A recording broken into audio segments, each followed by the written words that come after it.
We're here with one of my good friends, one of the great statesmen in the country, the governor of Florida, Ron DeSantis. How are you, sir? I'm great, Mark. How are you doing? I'm doing great. Now, Governor, I don't know, you're on the campaign trail, and you're also back in Florida governing, and I don't know if you caught a glimpse of this hearing with the FBI Director Wray, who kind of does this rope-a-dope all the time. What did you make of this? Well, Mark, I've said very clearly since day one that I launched my campaign for president, January 20th, 2025. As soon as I get sworn in, there will be a new director of the FBI. This is insane what's been going on. I saw it. I thought it was disgraceful. So we clearly need new leadership there. I mean, we need to clean house far beyond that. But that has got to be one every presidential candidate acknowledges he's failed. And we need to have somebody new in there. And I've said that from day one. And, they talk about Comey's watch. A lot of this is happening now on Wray's watch. Them working with social media to censor people who they disagree with and so forth. Wray's been there since 2017. Last time I checked, the pandemic wasn't in 2017, Governor. No, exactly. I mean, Comey obviously needed to be fired. I mean, I advised then President Trump to do it on day one. He didn't. He eventually did it, many months later, and it was an overdue decision. But Comey needed to go, and there was huge politicization and corruption that had developed under Comey's watch. And if you look at it today, you cannot say that it's gotten better. And as you point out, it's gotten worse in some respects, because I don't even think under Comey the FBI was working with big tech to censor dissent and to stifle speech. They did do that under Christopher Wray. They did it with the Hunter Biden stuff in the election, and they did it, not just the FBI, but Fauci and the rest of them, with respect to censoring COVID dissent. And, oh, by the way, the COVID dissenters were right, like what we did in Florida and what people like Bhattacharya at Stanford were saying from the beginning. So it's totally out of control, and you need a major, major overhaul, and that's what we'll be pledged to do on day one. I sit here and I rack my brain. If I were you, how I would respond to some of these people and these attacks. Some of them, obviously, you don't want to reach down too far. You got a guy like Chris Christie who seems to be in it to try and torpedo you and Trump and get Biden elected. You have others also who are conducting themselves this way. And then, of course, you have the radical media trying to scuttle your campaign, people telling you haven't run the campaign properly. It's a very complicated campaign cycle, and but you have the usual backstabbers coming out, no?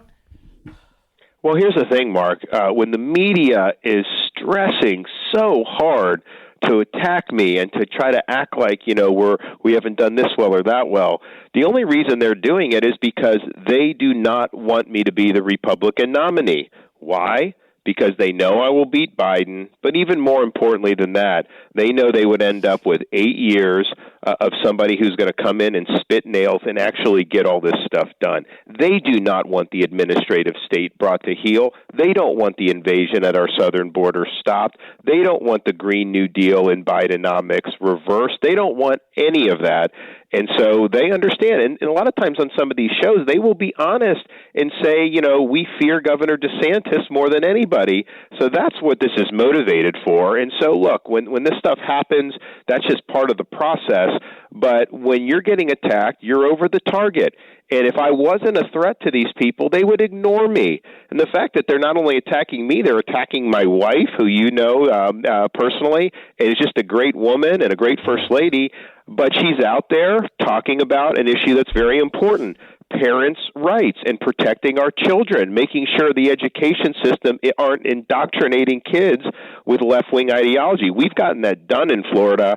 Not many people have been able to pull that off in other parts of the country. We're going to get that done nationwide. But she's raising concerns that not just Republican parents have, independent and Democrat parents. When we fought Disney over the Parents' Rights Bill to keep the sexuality and the gender ideology out of the schools, the elementary schools at the time, the media went crazy, the left went crazy, Disney went crazy, but even Democrat parents were with us on that, so they understood. So the media sees Casey out there, and they recognize people love her.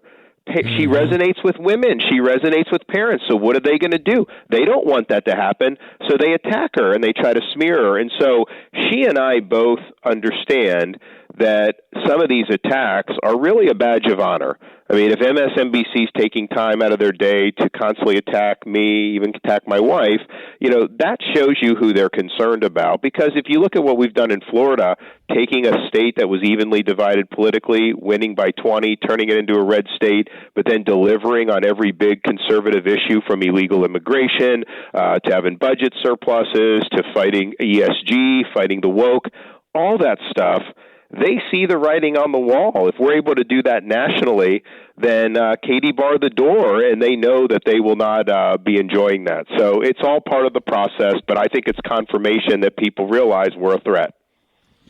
Let's talk about the culture wars.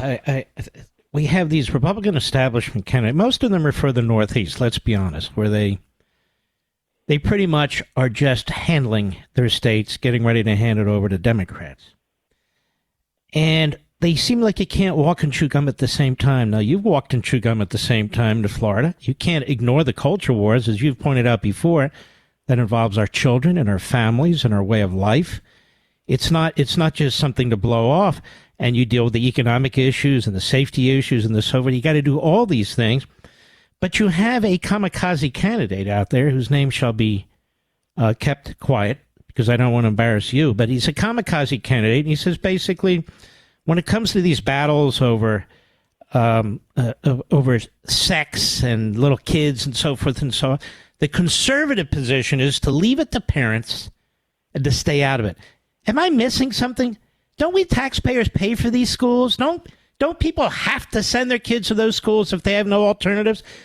Is this candidate he's saying don't do anything? Yeah, exactly, Mark. These parents are sending their kids to school in parts of the country, and their kids are being indoctrinated. You have first graders being told that they may be born in the wrong body and they may be a different gender. You have places in Florida, part of the reason we did our parents' rights in education, we had a girl who went to school, and the administrators and teachers transitioned her, quote unquote, behind her mother's back. Her mother became a friend of ours, and she became an activist for this bill. So this is just outrageous. That violates the rights of parents. That violates the freedom that Americans have to raise their kids with the values that they see fit. Schools serve an important purpose, private schools, charter schools, and school districts, but they do not supersede the rights of parents. And I think when you say that you're just not going to do it and let the indoctrination continue, you cannot have a healthy economy if you allow the education system to be corrupted with no pushback. And I honestly, Governor, I'm tired of these Republicans who define conservatism in any truly perverse way and will not use their power to pull back government. Everybody knows about Donald Trump. Everybody does not know about every other candidate in this race other than Ron DeSantis. Now, why do they know about Ron DeSantis? Because I call him America's governor. Every Republican outside of Florida wishes DeSantis was their governor. And I dragged my family and myself into Florida. I didn't really drag, Governor. I sprinted, actually, to take advantage of like a once-in-a-lifetime opportunity. And I'm not alone. I'm not alone. So when you're running, and then I got to hear from this guy from New Jersey who didn't change a damn thing, or I got to hear the guy from Arkansas, I don't even know what he's running for, and go on and on and on. It really is amazing to me. All right, let me ask you a question. The United States military, we are not meeting our recruiting numbers. It's an all-voluntary force. And they blame everything but what they're doing. What are they doing, Governor, that's preventing us from meeting our numbers? They are letting the institution be corrupted with social experimentation and woke ideology. Mark, I joined after 9/11. I had opportunities. I was a blue-collar kid growing up, minimum wage jobs. My parents worked hard, but I had never really made any money. I was kind of in a position to make some money. 9/11 happened. I was like, you know what, I got to serve. So I volunteered to serve, served in Iraq, did some other stuff, and you get a sense of pride being able to wear that flag on your uniform, being able to wear the cloth of your country, serving alongside fellow patriots. I think a lot of veterans feel that way, and yet now, for the first time in my life, veterans come up to me all the time, and they say, I don't know if I'd want my kids or grandkids joining today's military because of all the stuff that's going on. Recruiting is at a post-Vietnam low. When I was in Fallujah in the height of the Iraq War, we still had people willing to join the Marines and the Army, knowing they would get sent to Iraq, and they were still willing to serve. Now it's very difficult to get people to serve. They've driven off a lot of good warriors. Partially with this, I also think the vax mandates really hurt the military because it was totally unscientific and unjustifiable. So they lost good people from that. And so now you're in a situation, how are we going to be able to deter China from dominating the world if we don't have a fighting force that has high morale and that is really focused on the mission? So we're going to be doing an announcement on what we're going to be doing to combat that very soon. But at the end of the day, day one, Commander-in-Chief, we're going to rip all the politicization and all the Biden agenda out of the military, and we're going to restore it to its proper function. And morale will increase, and recruiting will increase as a result of that. You know, Governor, you're one of the few candidates, you might be the only candidate, who keeps warning about Iran, that Iran's on the precipice of having nuclear weapons, putting them on ICBMs, which will change the whole geopolitical nature of the world, let alone the region. You're banging the pots and pans on a fairly regular basis. Most are not. You can see that our ally Israel has to gear up and prepare for what may be a war. And the Biden administration, now 3 or 4 days in a row, Governor, has leaked stuff to Thomas Friedman, as you know, he's a reprobate, and others at the New York Times of all places, trashing the Netanyahu government and the Israelis. Shouldn't we be working with them to try and figure out how to deal with the Iranians? It's just outrageous. I mean, and it's all political.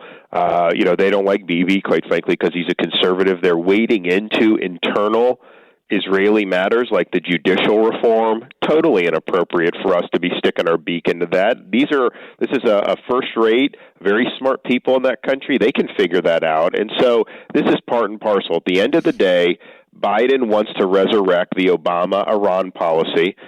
He wants to empower Iran, and they think that that's good policy, and it's not. And so we should be turning the screws on the Iranians, turning the screws on that regime. When Obama did the Iran deal, they used that money exactly as people like you and I predicted. They used it to fund terrorism throughout the Middle East, and that's their number one goal. And I think in terms of how crazy the regime is, they would absolutely, if they thought they could get away with it, launch an attack, a nuclear attack on Israel, even knowing they could face a reprisal because they would think that that's worth it. So it's a very dangerous regime, and we should be doing all we can to deny them the ability to have a nuclear weapon. Let me ask you this, Governor. I've known you quite a bit. You were a congressman, obviously, from Florida. You've been a conservative really your entire life. You were a conservative from the moment Adam Laxalt told me, you got to endorse this guy who's running for Congress in there in Florida. I said, I don't even know who he is. He said, no, you got to take my word. He's a good guy. He's a former roommate of yours. And he said, while you're at it, you need to talk about your former boss, Ed Meese. And we both endorsed you. And I got to know you a little bit when you were on Capitol Hill. And you have not changed your principles. Do you think the country, and in many ways the Republican Party, is catching up with your viewpoints and so forth? I mean, I laugh. I read, Ron DeSantis has to figure out who he is and what lane he has to follow and all that. And I know Ron DeSantis knows who he is. How do you want to respond to that? Yeah, no, it's just typical narratives. The principles that you and I believe in and your listeners believe in, Mark, they're enduring principles. They're as relevant today as they were in 1776 or 1787 when the Constitution was created, because ultimately it's a conception of freedom, liberty, God-given rights, and human nature and the proper role of government. And so, obviously you have to apply that to new situations, and our society today is much different than the society that confronted our founders or that confronted Abraham Lincoln or Calvin Coolidge or even President Reagan. But the reality is you have that foundation, and that's just who I am. Like Popeye said, I am what I am.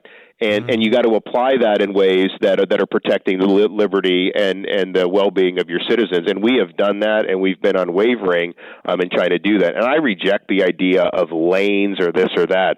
Mark, I governed as governor in bold colors, not pale pastels. Even my critics would acknowledge that. And yet we were able to attract people.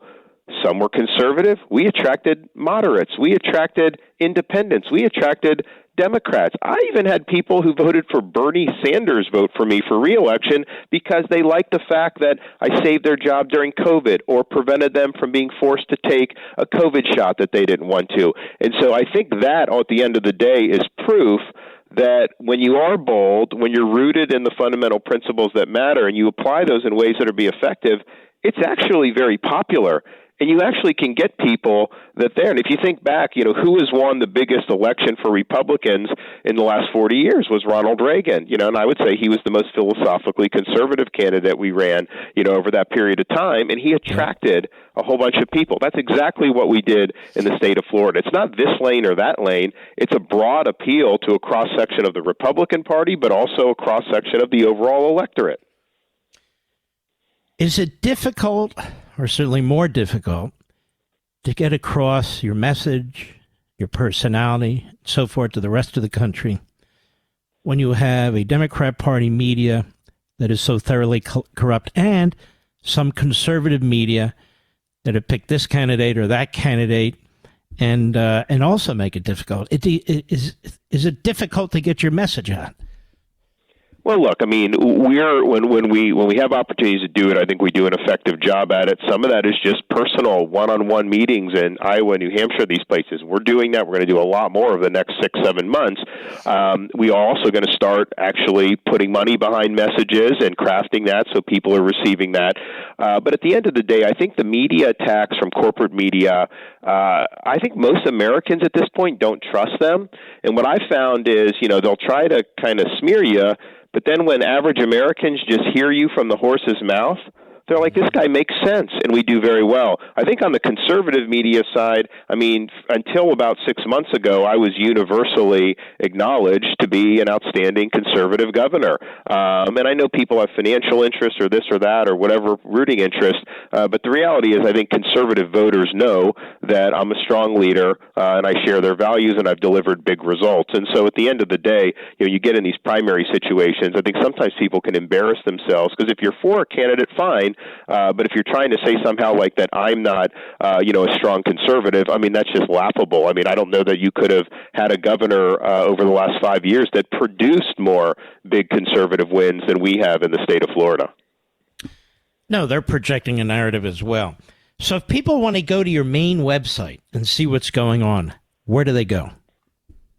RonDeSantis.com, RonDeSantis.com. We'd love to have your support. Every little bit helps, and we have a huge army of people that have contributed. We want to keep building it. There's also information about what we're up to, including our border plan that we announced a few weeks ago. We're going to be very tough on the border. We're going to finally put this issue to bed once and for all, and that includes empowering both the Border Patrol and military to use deadly force at the border against these drug cartels that are killing Americans by the tens of thousands.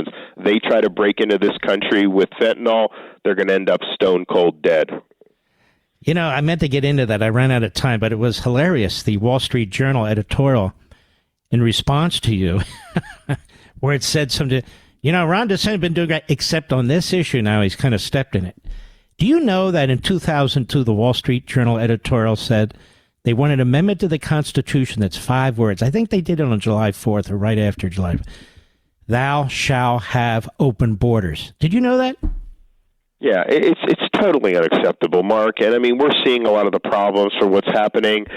We obviously have situations where states like California are providing benefits, to illegal aliens. In Florida, we don't do that. In fact, we just said, no out-of-state licenses are recognized. We don't issue out licenses in Florida, and we've really, gotten strong on that to try to protect our population. But you're not a country without borders.